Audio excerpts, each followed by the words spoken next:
Straight ahead on WBKB, the Michigan Brown Trout Festival kicks off today. We're coming to you live from the Alpena Boat Harbor. Plus, we have your weekly bridge update, and another business officially opens its doors in downtown Alpena. You're watching Thunder Bay News Network. WBKB News at 6 starts now. This is WBKB News at 6. An in-depth look at news, weather, and sports. From hard-hitting news stories to local events, we're there with coverage you can count on. You're watching WBKB News at 6. Good evening and thank you for joining us. I'm Sherry Stewart. It is officially the first day of the Michigan Brown Trout Festival.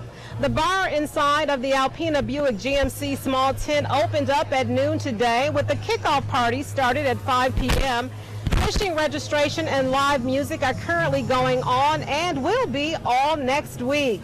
Dueling pianos are in the big tent tomorrow, followed by Family Day on Sunday, and Tyler Cruz will have more on the fishing later on in sports.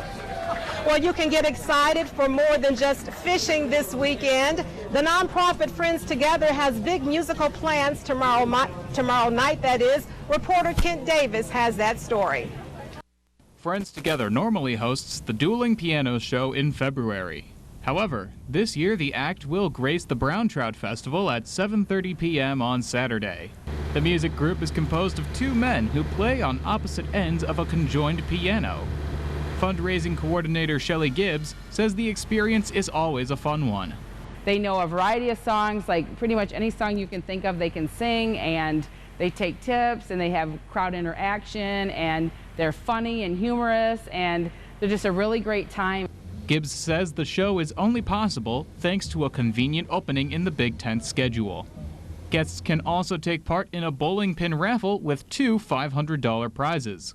At the time of writing, Gibbs says about 24 tickets for the show remain available.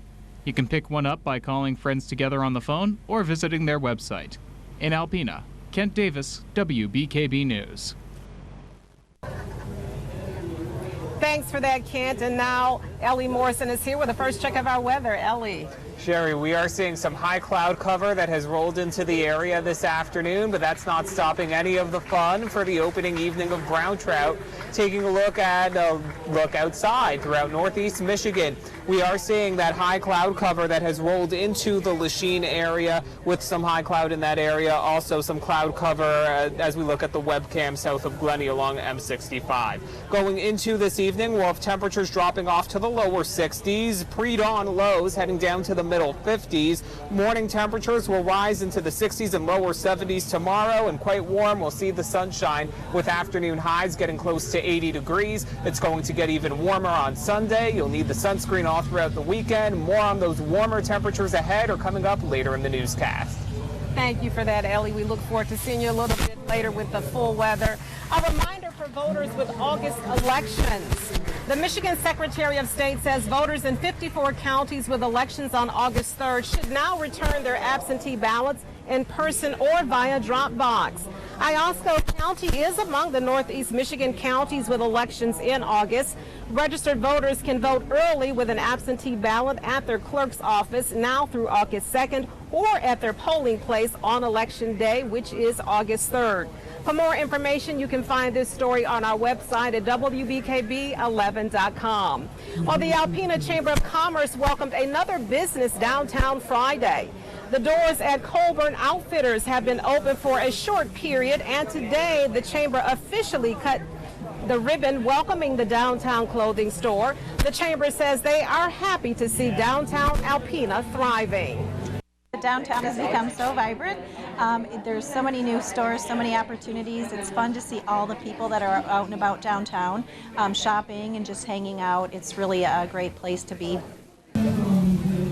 Kirchhoff says the closure of the Alpena Mall has resulted in close to 10 businesses moving and opening downtown. She says there are more business openings planned before the summer ends. Well, on today's Bridge Update, Managing Director Ryan Breggy gives us a fun fact, and an onlooker shares his thoughts on the old bridge. Reporter Stephanie Manici has that story. Contractors completed abutment A and piers 1, 2, and 3. Contractors also completed demolishing abutment B. This included chipping concrete down to the existing piles. Managing Director Ryan Breggy says once abutment B is done, the community should expect lots of changes. Breggy shares a fun fact about the bridge's history. This bridge actually has a name, and not a lot of people know that. Everyone refers to it as the Bagley Street Bridge. In fact, it's the Harry Fletcher Memorial Bridge, named after Harry Fletcher, who donated the property we're standing on.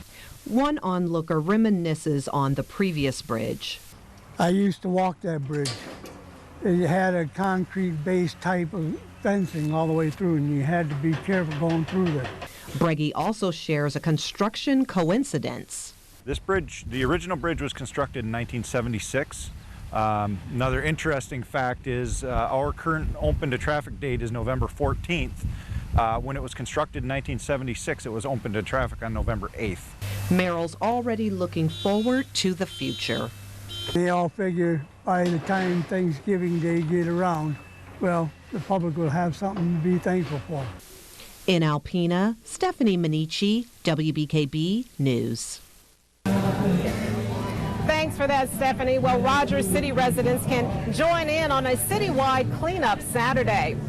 Local organization Great Lakes Great Responsibility, along with the Presqu'île Conservation District, will host the event. Residents will meet Saturday at Seagull Point Park's main entrance, where they can pick up supplies such as trash bags and gloves if needed.